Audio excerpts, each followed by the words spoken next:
에스라의 기도라는 제목으로 말씀 전할 때에 많은 은혜 받으시기 바랍니다.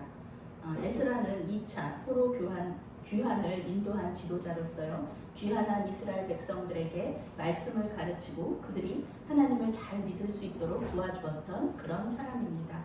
그런데 오늘 말씀에 보면은 그가 나라와 민족을 위해서 기도를 많이 하는 사람이었다는 것을 우리가 알 수가 있습니다. 에스라는 율법학자였기 때문에 모세 오경에 대해서 아주 통달한 사람이죠. 남유다와 북이스라엘의 멸망의 원인이 어디에 있느냐? 우상 숭배에 있다. 모세가 신명기에서 말한 대로입니다.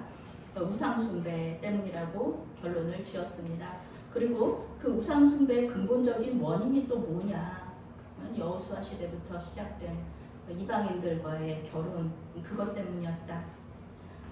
결국 이방인과의 무분별한 교제와 또 결혼 때문에 이스라엘 백성들이 우상 숭배에서 벗어나지를 못했고 계속해서 그 길을 걸었고 나라가 멸망하고 바벨론의 포로로 잡혀갔다는 것입니다.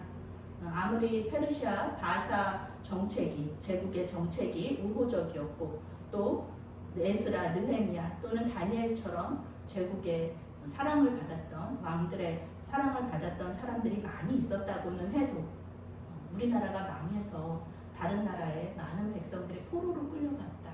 그것은 이 백성들한테 엄청난 트라우마예요. 70명이었죠. 끌려간 것만이 아니죠. 많은 사람들이 죽었을 것입니다. 노예 생활을 했어요. 그것은 굉장히 큰 고통이었습니다. 지금 이스라엘이 저렇게 팔레스타인이나 다른 중동 국가들과 목숨 걸고 싸우는 이유가 뭐예요?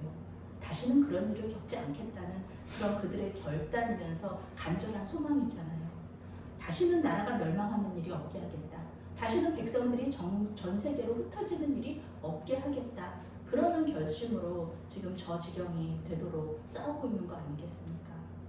그러니 에스라가 2차 포로 귀환민들을 데리고 예루살렘에 돌아왔을 때 1차로 돌아왔던 사람들이 예전과 자기 조상들이 했던 것과 똑같이 이방인들과 결혼한다는 것을 결혼했고 그리고 아이들까지 낳았다는 얘기를 들었을 때 이 에스라가 얼마나 놀라고 또 두려웠을까.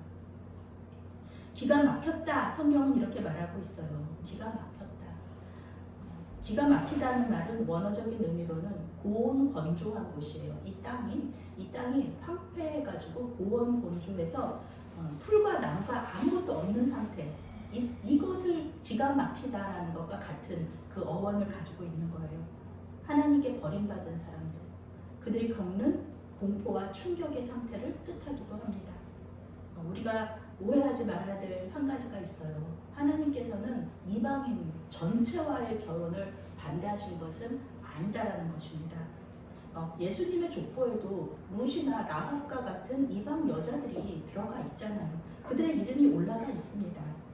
이방인들 중에서 여호와 신앙을 가지겠다고 결단한 사람들이 있어요. 그 사람들과는 결혼해도 좋다. 그 사람들은 여호와 신앙을 가지고 있어서 이방인이긴 하지만 하나님을 믿는 경건한 사람으로 인정이 되기 때문에 유대인 그룹에 들어올 수 있다는 거거든요. 그러니까 신약에서도 사도 바울이 얘기하잖아요. 이방인 남편들이 믿는 아내들로 말미암아 거룩하여진다. 그러나 구원은 거룩하여지는 건 거룩하여지는 거고요. 구원은 그 이방인 남편이 예수님을 영접해야 구원받을 수 있다. 이렇게 사도 바울이 얘기하는 거예요. 그러니 율법을 잘 아는 에스라가 단지 이방인과의 결혼 문제 때문에 이렇게 공포와 충격의 상태에 빠진 것이 아닙니다. 10장에서는 이방인 여인들과 결혼한 남자들의 명단이 쭉 나와 있어요. 이 명단에는 제사장이 17명입니다. 레위인이 6명, 기타 성전 사역자가 4명, 그리고 평신도 84명이 포함되어 있습니다. 여호와 신앙의 최고의 보루라고 할 수 있는 제사장 그룹이 17명이나 이방인 여인들과 결혼을 했다라는 것을 들었으니까 이 에스라가 너무 기가 막힌 거예요. 만약에 목사가 믿지 않는 사람하고 결혼했어요. 그래서 그것도 받아들이기가 힘든데 이 믿지 않는 사람이 다른 종교를 믿는 사람이에요.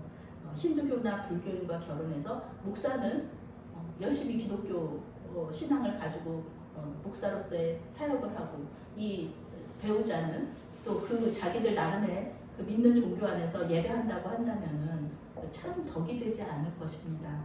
에스라는 덕이 되지 않는 것을 넘어서 이것이 하나님 앞에서 너무 부끄러운 거예요. 얼굴을 들 수가 없다라고 고백하면서 나라와 민족을 위해서 회개의 기도를 하고 있습니다. 높은 뜻 정의교회의 정재상 목사님은요, 기도를 살다라는 책에서 죄책감과 부끄러움을 구분할 수 있어야 한다 이렇게 말하고 있습니다. 죄책감은 사단이 주는 마음이고요, 이 부끄러움은 성령께서 주시는 마음이에요. 비슷한 것 같죠? 그런데 죄책감은요, 죄와 우리를 동일시 여기는 거예요. 죄는 더러운 것이잖아요. 악한 것이잖아요. 그런데 내가 죄랑 똑같이 악하고 더러운 것이라는 거예요. 그거는 아니잖아요. 우리는 하나님의 형상대로 지음을 받은 사람들이잖아요. 우리가 더러운 오물이 우리한테 묻었다고 해가지고 우리가 오물 되는 거 아니잖아요. 그 오물은 씻어내면 되는 겁니다. 부끄러움이라는 건 이거예요. 우리 몸에 더러운 오물이 묻었어요. 아, 이거 부끄럽다. 이거 씻어내야지. 이렇게 생각하는 게 부끄러움이라는 거예요. 하나님께 가서 하나님 이게 더러운 것이 묻었어요. 하나님 씻어주세요. 기도하는 거. 이 회개죠. 그런 것이 부끄러움이라는 거예요. 그러니까 이 느헤미야가 부끄럽게 여겼다. 이거는 이스라엘이 지금 가지고 있는 죄, 여호와 신앙을 가지고 있지 않고 이방 신앙을 그대로 가지고 있으면서 유대인 남자들과 결혼한 이 여자들, 그리고 이 여자들 때문에 더럽혀진 유대인 남자들의 문제를 하나님께서 씻어주기를 원하여서 이 민족의 죄를 용서해 달라고 기도하는 것입니다. 에스라는 이스라엘 백성들의 죄를 부끄러워했습니다. 그러나 그에 대해서 죄책감을 느끼지는 않았습니다. 죄책감을 느껴봐야 달라지는 것은 없습니다. 사단이 우리에게 절대 좋은 것을 주지 않아요. 죄책감을 계속 가지고 있으면요, 절망하게 하고 하나님과 멀어질 뿐입니다.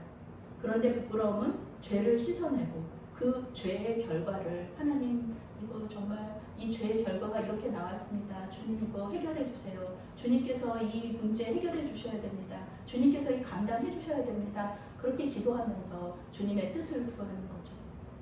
실제로 에스라는 자기가 먼저 민족의 죄를 회개하고 백성들을 함께 모아요.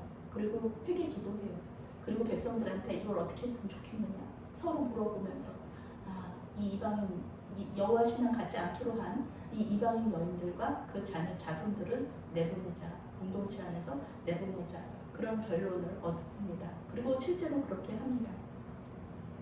율법대로라고 했습니다. 성경에서 이렇게 나와요. 율법대로라고 했으니까 여호와 신앙을 가지기로 결단한 여인들은 당연히 보내지 않죠. 그 자녀들은 보내지 않죠.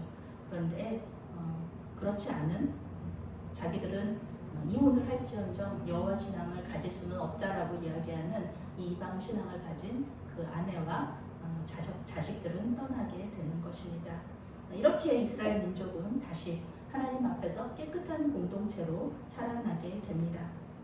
오늘은 우리나라가 일본으로부터 해방되어서 나라와 주권을 다시 찾은 날을 기념하는 광복 80주년 기념일입니다. 많은 믿음의 선진들이 독립운동에 헌신해서 고문당하고 죽임을 당했습니다. 그리고 또 방방곡곡에서 민족의 해방을 위해서 기도한 사람들은 또 얼마나 많은지 몰라요. 우리가 국민소득 3만 불 시대에 살고 있다는 이 자체가 놀라운 일이죠. 식민지의 경험을 가지고 있고 또 그 내전 겪었잖아요. 남북한의 내전을 겪고 한국전쟁이죠. 그것을 겪고 지금 우리나라가 이렇게 잘 사는 나라가 된 것은 많은 믿는 자들이 기도했기 때문에 그렇습니다. 그런데 지금 기도가 사라졌다는 것입니다. 그 많던 기도원들이 다 문을 닫았어요.